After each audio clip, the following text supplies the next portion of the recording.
Bienvenue dans cette nouvelle édition du QG News. Au sommaire de l'actualité, le Tchad face aux défis de la décentralisation et du développement local. Les communes du pays sont confrontées à de nombreux défis de développement socio-économique.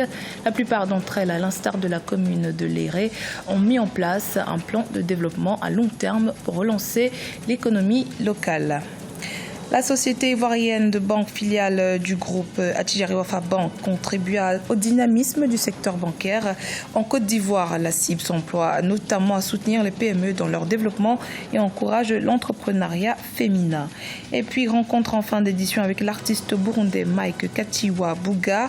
Il fait partie des quelques 57 000 Burundais réfugiés au Rwanda depuis la crise de 2015 qui se battent pour survivre malgré les difficultés.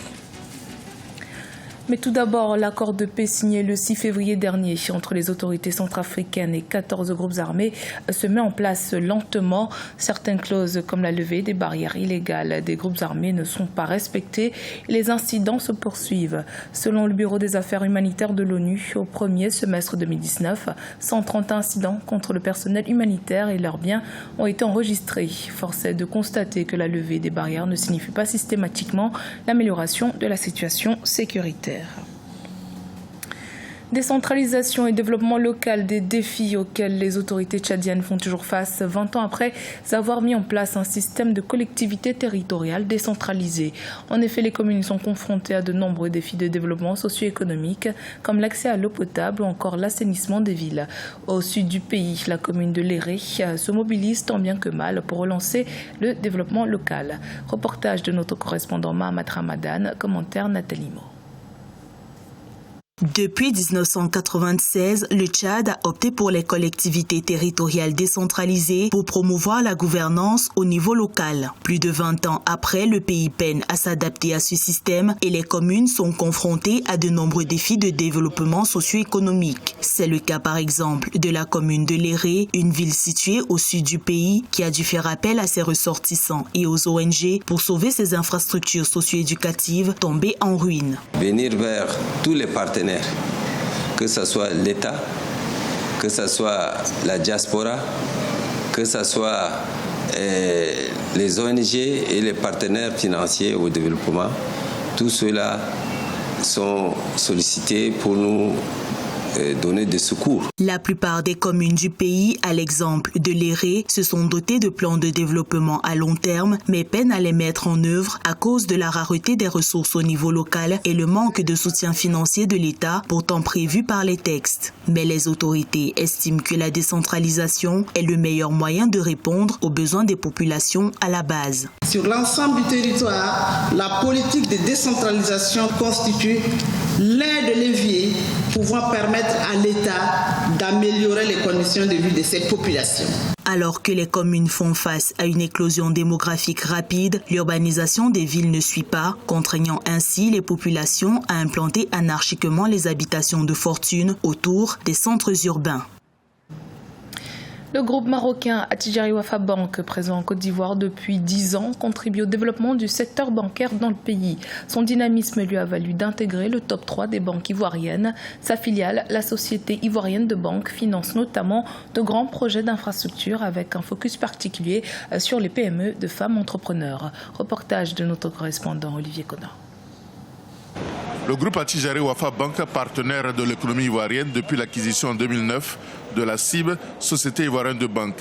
Celle-ci est passée de banque corporate prêtant aux grandes entreprises à une banque universelle servant les petits particuliers et les PME, petites et moyennes entreprises. La CIB a bénéficié de l'expérience du groupe Attijari Wafa Bank dans l'accompagnement et le financement des très petites entreprises au Maroc.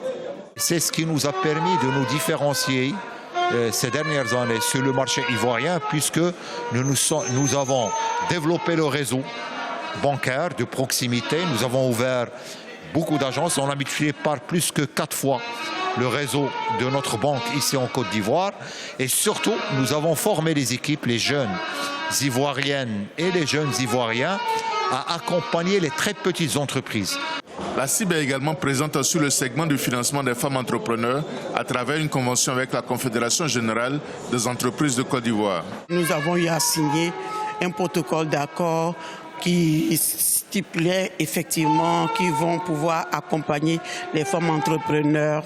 Et avant ça également, nous avons eu à travailler avec ces services ici pour accompagner les femmes entrepreneurs pour la réalisation de leurs projets.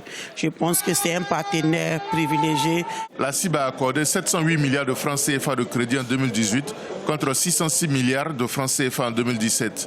Elle a réalisé un total bilan de 1079 milliards de francs CFA et un produit net bancaire de 66 milliards de francs CFA. Agriculteurs et éleveurs sud-soudanais ont signé un pacte sur le partage de l'eau et de la terre. Un pacte qui vise à mettre fin au conflit entre leurs communautés. L'accord porte sur plusieurs aspects, notamment la collecte des taxes liées aux activités, mais aussi la délimitation des zones consacrées au pâturage. Corinne Kamse.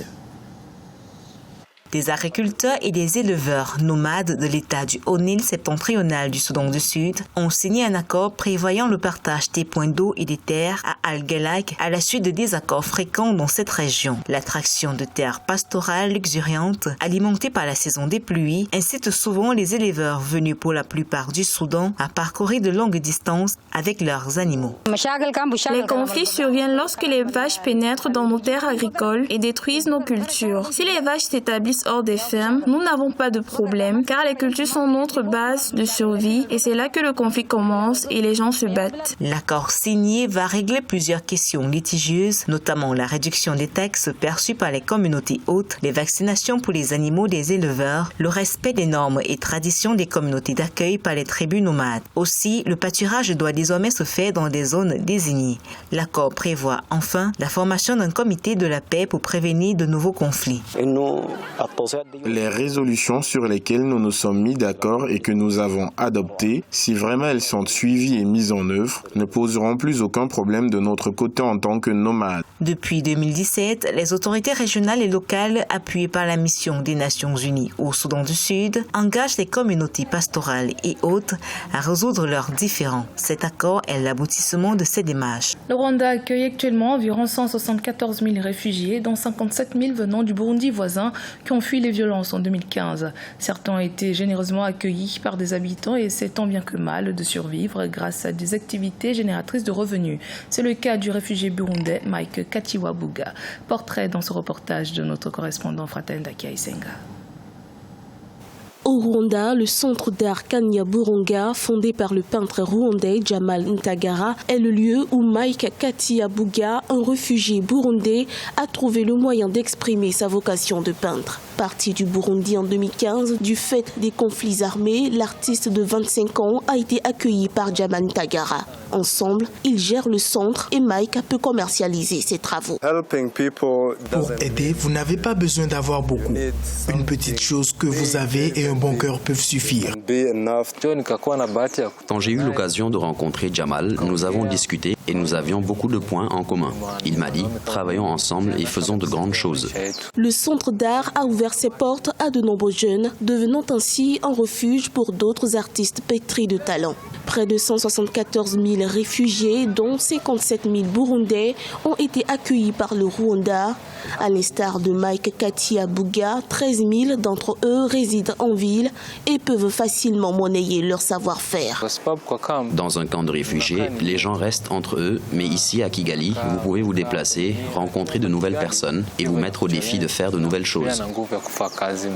Motivé par Jamal Ntagara, Mike Katiwabuga a suivi des études artistiques au Rwanda dans l'optique d'affiner son pinceau. Dans ce centre où il fait de belles découvertes, il apprend à se reconstruire grâce à cette amitié tissée loin de son pays natal, le Burundi. Dans l'actualité sportive, ce mercredi 31 juillet, le tribunal arbitral du sport a annulé la décision de la Confédération africaine de football de faire rejouer la finale retour de la Ligue des champions africaine entre l'Espérance de Tunis et le Wydad Casablanca.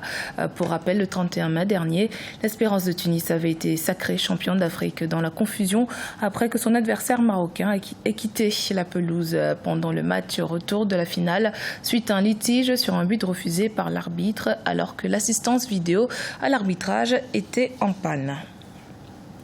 C'était le journal de la rédaction. Merci de votre fidélité. Dans un instant, une nouvelle édition de l'actualité sur Africa 24.